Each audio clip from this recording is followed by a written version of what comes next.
Hi and welcome.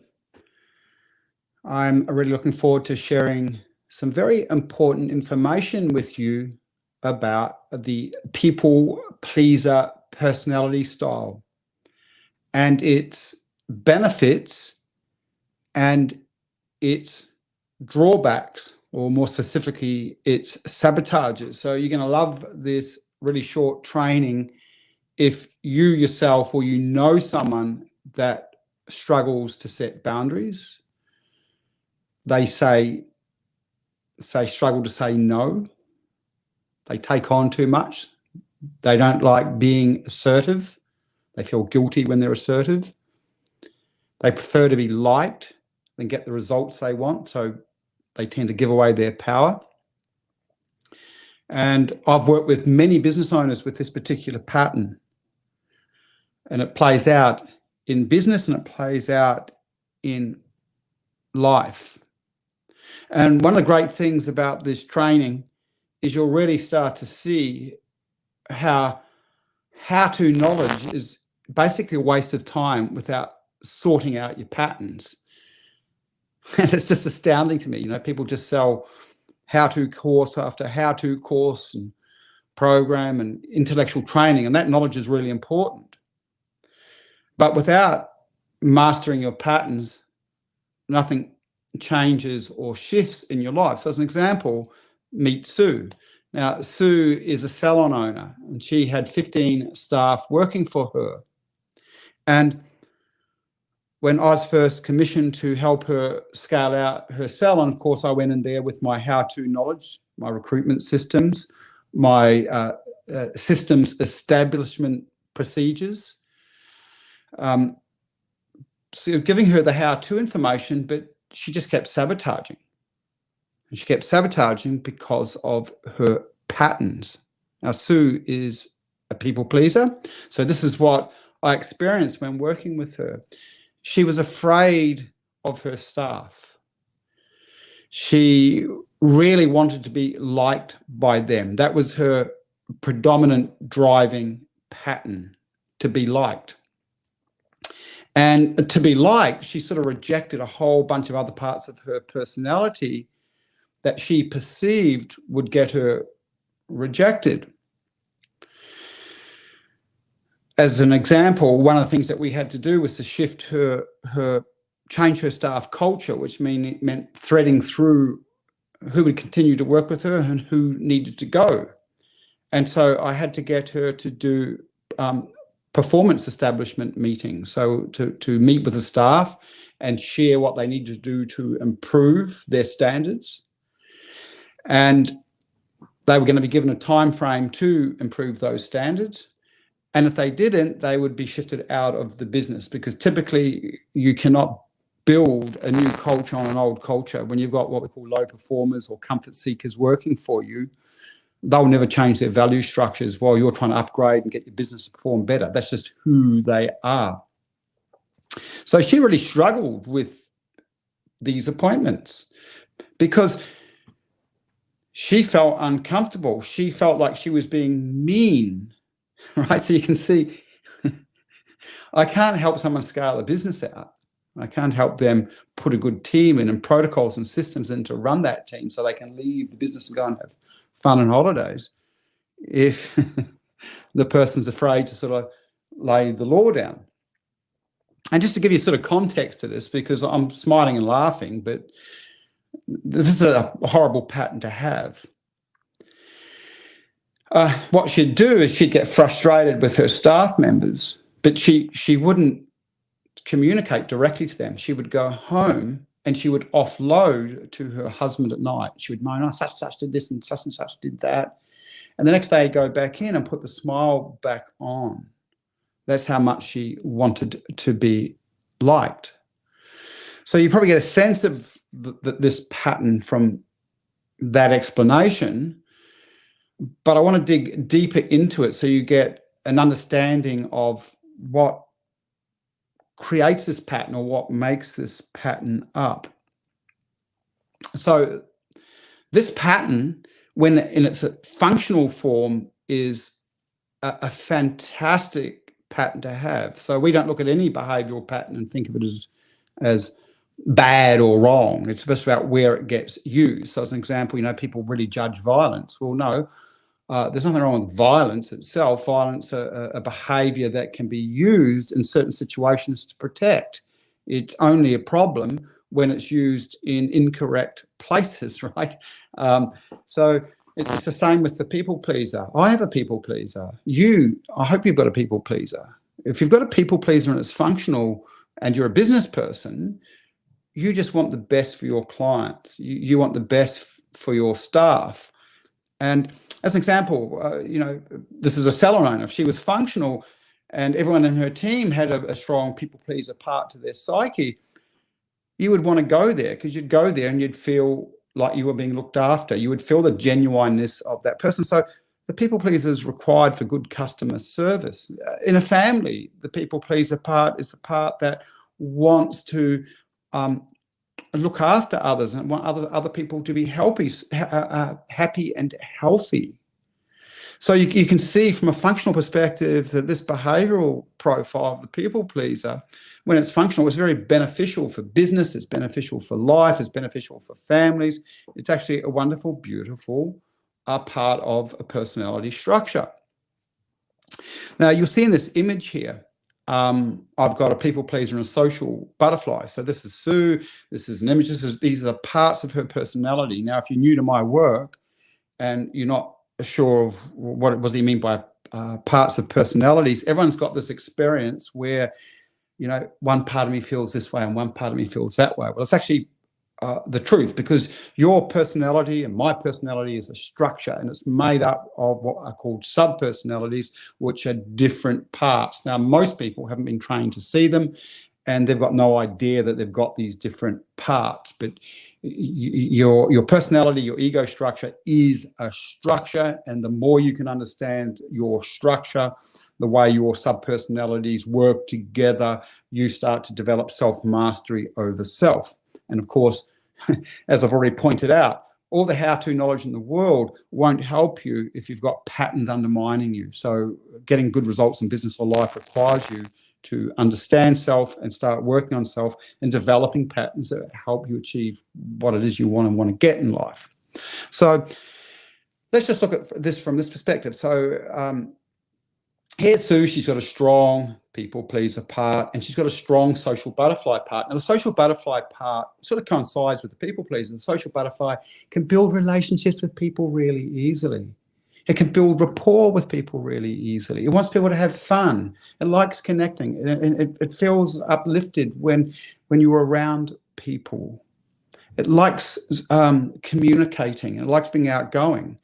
And so the social butterfly subpersonality is a very warm subpersonality, extroverted subpersonality, and same with the people pleaser. People pleaser usually quieter, but it's about the other. So you can see this is functional, but it starts to become dysfunctional when the person has a low self-worth subpersonality. And you'll see in the diagram, I've got a line. So underneath the line is the unconscious. So no one wants to feel their low self-worth subpersonality. They have one. So they're going to spend their entire life organizing their life to keep their low self-worth subpersonality pushed down because it feels yucky. And so once this low self-worth subpersonality is involved on the unconscious level, it will tend to make the person a dysfunctional people pleaser. And here's how it will tend to work. So when it's dysfunctional, the low self-worth subpersonality, which might believe things like, oh, no one likes me, I'm no good, it's got a sort of flat energy, it's down in the unconscious. It will use the people pleaser to manipulate getting liked. And the low self-worth subpersonality will get rid of any other subpersonality that will get it rejected. Now, this is not an easy pattern to deal with because one of the primary, if not the primary drive for human beings is belonging and being accepted. So if someone's got a low self-worth subpersonality sitting around on the unconscious level, they're feeling unloved, they're feeling like they don't deserve love, they've got stories about being loved and belonging, so their drive to belong will override anything required to get the results they say they want. So this is where you can see it limiting or undermining businesses or business success. Or, well, interesting, because people pleasers that are dysfunctional, because they've got the low self-worth subpersonality, what they'll tend to do is ignore their own needs, their own desires, because their own needs and own desires will be seen as getting in the way of the deepest drive from the low self-worth subpersonality. Says you must belong. So if you start looking after your own desires and looking after what you need and what you want, you will be rejected and won't belong and will be banished out of the kingdom of love and heaven. You get the picture there. Okay, so it's not, this is a pattern that's got a strong unconscious push for it to belong. So they'll tend to overgive, put others over self, won't set boundaries. Primary unconscious motivation is being liked or overachieving results. Now, just a couple other nuances here. A people pleaser will typically have an unhealthy relationship with their own anger. So if we start to look at what are the benefits of anger, one of the great benefits of anger is we use anger to say, hey, we've had enough of this. And we use it to set boundaries. We use it to be clear with people. So if we go back to the original example, Sue struggled to show her anger and displeasure to her staff because of this dysfunctional people-pleasing behavioural profile, because of the low self-worth subpersonality wanting to be loved and liked. So it rejects the anger part because that, in her mind, would get her rejected by her staff, but she can't use the functional ability of that, which is to get rid of people out of her life that can't help her get the results that she wants, or tell people to lift their game. If they don't lift the game, they're going. Or if it's in the family situation, say, no, I'm not cooking the dinner tonight. No, I'm not doing that because I am burnt out. So the anger is constantly pushed down. And so they'll tend to have this experience.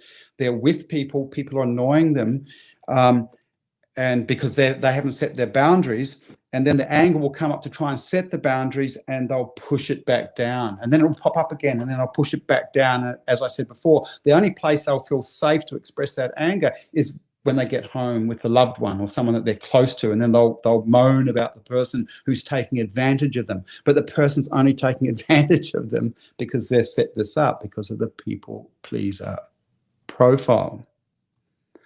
And typically, another element of the people pleaser is that if they start to get angry, or if they do start to put their foot down or set boundaries, the next thing they're going to feel is guilt, as though they've done something wrong.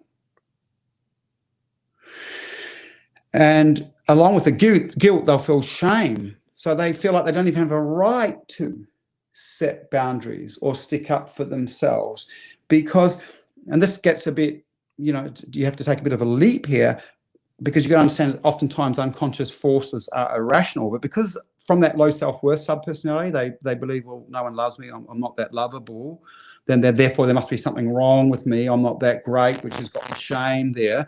And when they go to set boundaries or go to say no or to assert themselves, this sense of shame and guilt arises, like, well, I'm wrong for doing this. And not only am I wrong for doing this, I'm going to get rejected by them. And so there's no way I'm going to be involved with this behavior. Now, of course, and this is an important bit, as you can see, this people-pleasing pattern, when it moves into the dysfunctional area, it can only keep wrecking the results that you actually want to achieve. So this pattern has to be addressed. All patterns have to be addressed.